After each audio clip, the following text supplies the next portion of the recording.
most impressive thing about Neon White is its clarity. The level design guides you towards the exit with its geometry, use of color, and placement of enemies. Breakable objects, cards, and enemies are all brightly colored, making them stand out from the background. And because of this, even on the first run-through of a level, you feel like you know where you need to go and what to do.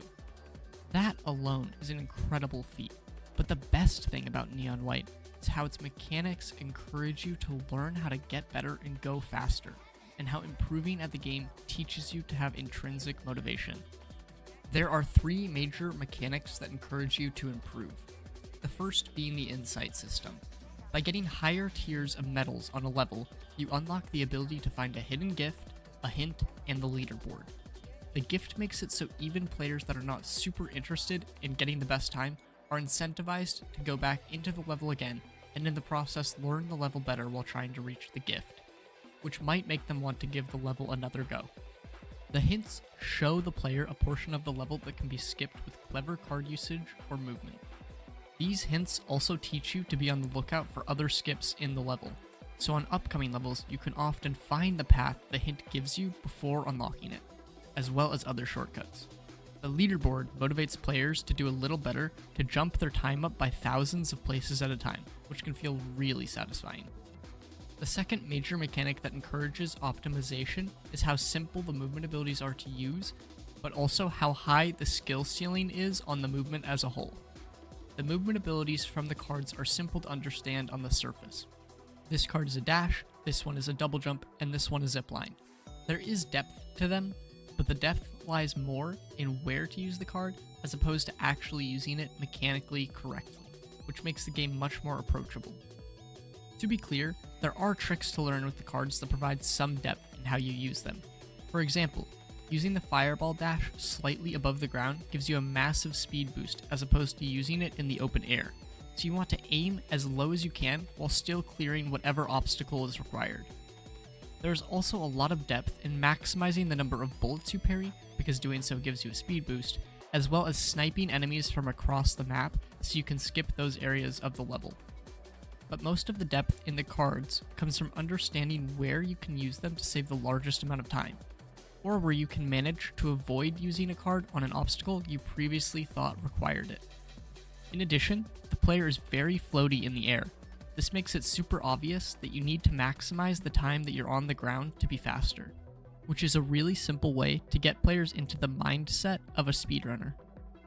The third major mechanic is how short the levels are and how snappy the restarts are.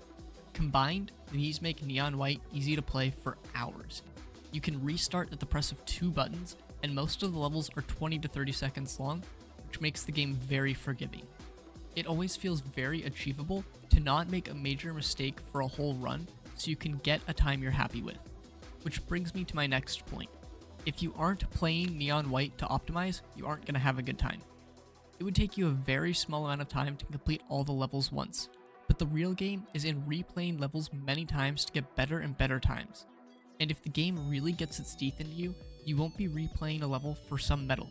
You'll be replaying it because you are intrinsically motivated to get a faster time because you know you're capable of it. Another thing that makes the game so approachable is the complete lack of RNG. Enemies will always shoot the same amount of time after you enter their range. So if you have the same movement to get to an enemy, it will do the same thing. This removes frustration from bad luck from the enemy AI.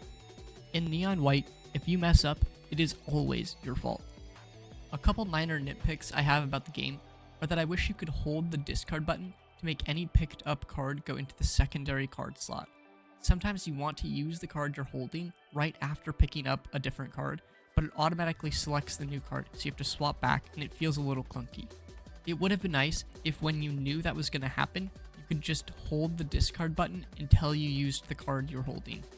But this feature would only really be useful on a handful of levels, so it's not a big deal.